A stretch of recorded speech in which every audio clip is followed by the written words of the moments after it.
Yesus memberikan hidup abadi, habis derita di dunia, bersukacita, haleluya.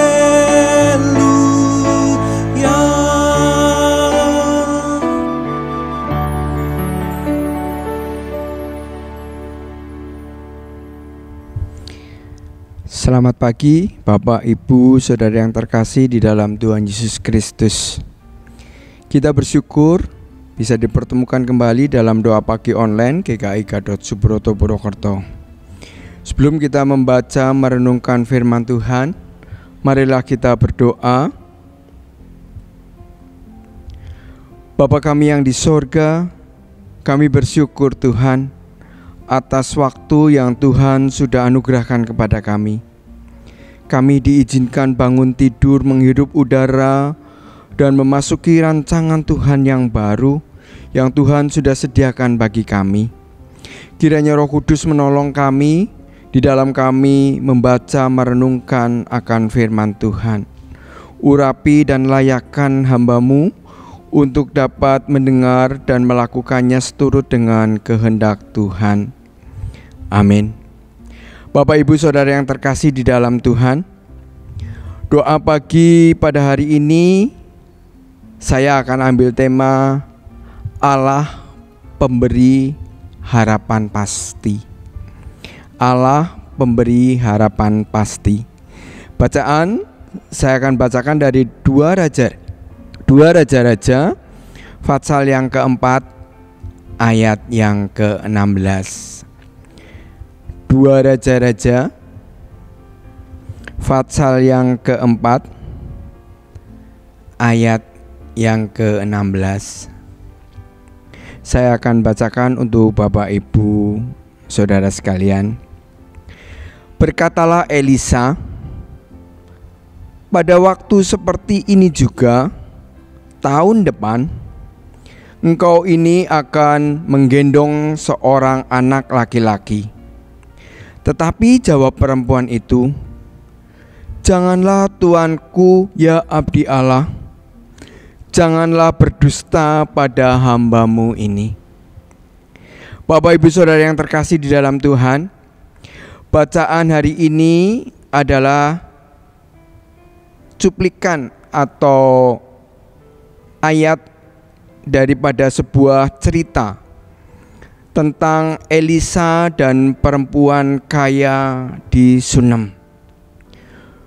Sunem terletak di Israel. Letaknya adalah di wilayah suku Isakar, dekat lembah Yisrael dan di Gunung Gilboa. Di Sunem diceritakan bahwa di sana ada keluarga yang kaya, namun sampai dengan suaminya sudah tua, keluarga ini tidak dikaruniai anak. Elisa beberapa kali singgah pada keluarga ini, sehingga keluarga ini cukup mengenal pada Elisa. Dan keluarga ini juga mengenal karena Elisa sering singgah, sering bertamu, sehingga keluarga ini juga mengenal bahwa Elisa adalah seorang abdi Allah.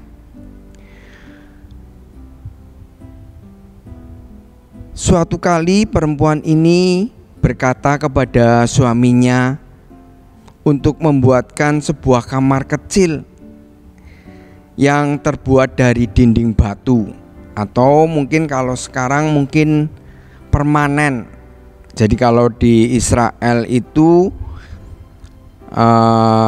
di bawah adalah untuk ternak, terus di atasnya adalah untuk keluarga.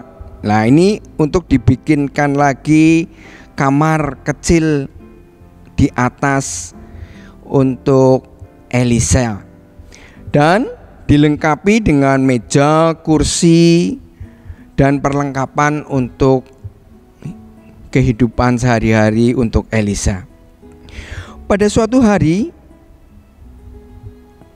Elisa datang kembali kepada keluarga ini dan menempati kamar yang telah disediakan. Lalu Elisa meminta pada bujangnya, yaitu Gehazi, untuk memanggil perempuan itu dengan maksud bahwa Elisa dia sudah diperlakukan sangat baik oleh keluarga di tempat itu, sehingga Elisa ingin juga memperhatikan akan keluarga itu.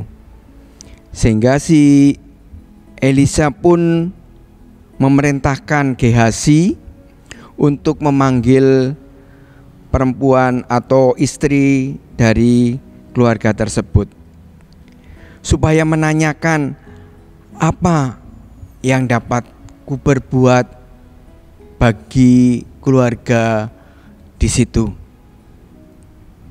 Lalu perempuan itu menjawab, "Aku tinggal di tengah kaumku."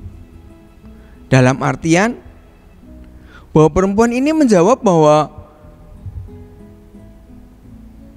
kami ini hidup semua sudah tercukupi, semua sudah terpenuhi. Kami hidup dengan kaya, dan juga kami hidup di tengah saudara-saudara yang juga sudah tercukupi. Sehingga pada saat itu perempuan ini juga berpikir, saya sudah cukup, saya tidak membutuhkan apa-apa lagi. Namun Elisa tetap bertanya kepada Gehazi, bujangnya itu, apa yang bisa kita perbuat untuk keluarga ini? Dan saat itu Gehazi menjawab, perempuan ini tidak mempunyai anak dan suaminya sudah tua. Lalu kemudian Elisa memanggil perempuan ini, seperti bacaan kita pada di atas di 2 Raja-Raja 4 ayat yang ke-16. Elisa berkata, "Pada waktu seperti ini juga tahun depan, engkau ini akan menggendong seorang anak laki-laki." Tetapi jawab perempuan itu, "Janganlah Tuanku ya abdi Allah, janganlah berdusta kepada hambamu ini." 2 Raja-Raja 4 ayat yang ke-17. Mengandunglah perempuan itu, lalu melahirkan seorang anak laki-laki. Pada waktu seperti itu juga, pada tahun berikutnya, seperti yang dikatakan Elisa kepadanya. Bapak, Ibu, Saudara yang terkasih di dalam Tuhan, seringkali kita juga meragukan akan janji Allah, seperti perempuan Sunem ini. Allah melalui Nabi Elisa, melalui abdi Allah Elisa, memberitahukan janji Allah, di mana tahun depan engkau akan menggendong anak. Namun perempuan itu menjawab, "Jangan berdusta pada hambamu ini." Sehingga perempuan ini tetap dia tidak menaruh harapannya, menaruh sebuah kepercayaan bahwa pasti Allah akan memberikan janjinya, yaitu seorang anak laki-laki seperti yang dikatakan oleh Elisa.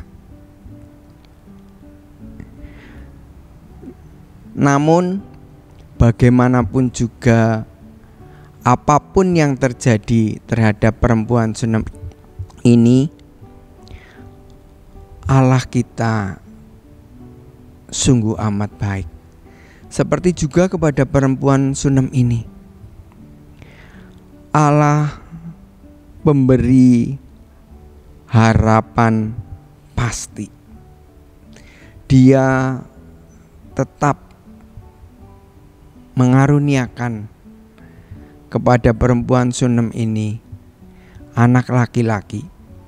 Karena kalau di Israel sana, anak laki-laki adalah sebuah pengharapan bagi sebuah keluarga untuk meneruskan keturunan dan juga untuk masa depan daripada keluarga tersebut. Apalagi keluarga ini adalah keluarga yang kaya, sehingga anak laki-laki itu sebenarnya sangat diharapkan oleh keluarga dari perempuan Sunem ini.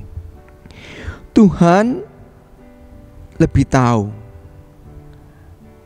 apa yang menjadi kebutuhan kita. Mungkin di dalam kehidupan kita sering bertanya. Mungkin juga kita di dalam kehidupan kita sering juga kita meragukan, apa ya benar seperti perempuan Sunem itu. Seringkali kita juga tidak menaruh harapan kepada Allah yang Dia adalah pemberi pertolongan, penyertaan di dalam kehidupan kita.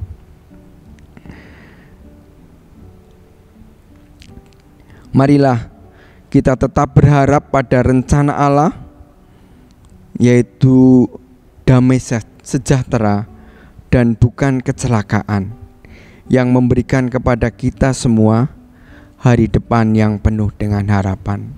Seperti di dalam Yeremia 29 ayat yang ke-11 bagian B. Dan juga di dalam 2 Petrus 3 ayat yang ke-9, di situ juga dikatakan Tuhan tidak lalai menetapi janjinya. Sekalipun ada orang menganggapnya sebagai kelalaian, tetapi Ia sabar terhadap kamu, karena Ia menghendaki supaya jangan ada yang binasa, melainkan supaya semua orang berbalik dan bertobat. Marilah kita selalu berharap, selalu percaya, dan selalu bergantung kepada Allah kita, karena Dialah sumber pengharapan kita, karena Dialah satu-satunya Tuhan dan Juru Selamat kita, yang memberikan kepada kita damai sejahtera, memberikan kepada kita hari depan yang penuh dengan harapan. Amin. Mari kita mau berdoa. Tuhan Bapa yang baik, kami bersyukur hari ini kami diingatkan untuk kami terus berpegang teguh setia akan janji Tuhan. Kiranya Roh Kudus menolong kami untuk kami tetap teguh percaya kepada Tuhan Yesus. Bapa, kami bersyukur dan berterima kasih atas penyertaan Tuhan di dalam proses kependetaan Penatua Cynthia boleh berjalan dengan pertolongan dan berkat yang daripada Tuhan. Dan untuk rencana pentabisan, kiranya Tuhan juga akan menyertai, sehingga semua acara yang sudah direncanakan dapat dilaksanakan dengan pertolongan dan berkat yang daripada Tuhan. Kami juga berdoa Tuhan untuk kegiatan Gereja GKI Gatot Subroto Purwokerto, Bajem Wangon, Pos Kemutuk Lor. Kiranya Tuhan memberkatinya. Tuhan menolong menyertai dalam setiap program dan setiap rencana yang sudah disusun. Kiranya Allah sendiri akan menolong sehingga semua program boleh berjalan untuk hormat dan kemuliaan nama Tuhan. Kami juga berdoa Tuhan untuk semua sekolah-sekolah Kristen dan juga Yakum. Kiranya Tuhan memberkati setiap pelayanannya. Tuhan memberkati juga semua yang mendengarkan doa pagi online pada hari ini. Tuhan memberikan kesehatan, sukacita, kedamaian yang daripada Tuhan. Kiranya Tuhan memberkati kita semua dari hari ini sampai selama-lamanya. Tuhan bersama dengan kita. Terima kasih Tuhan. Kami serahkan Tuhan seluruh aktivitas, pekerjaan, dan juga apa yang kami butuhkan dan kami perlukan. Kiranya Roh Kudus juga menolong kami. Kami serahkan Tuhan hidup kami ke dalam tangan Tuhan. Di dalam berkat nama Tuhan Yesus Kristus, kami sudah berdoa. Amin. Demikianlah doa pagi online GKI Gatot Subroto Purwokerto hari ini. Selamat pagi, selamat beraktivitas. Kita ketemu kembali di dalam doa pagi online berikutnya. Tuhan Yesus memberkati.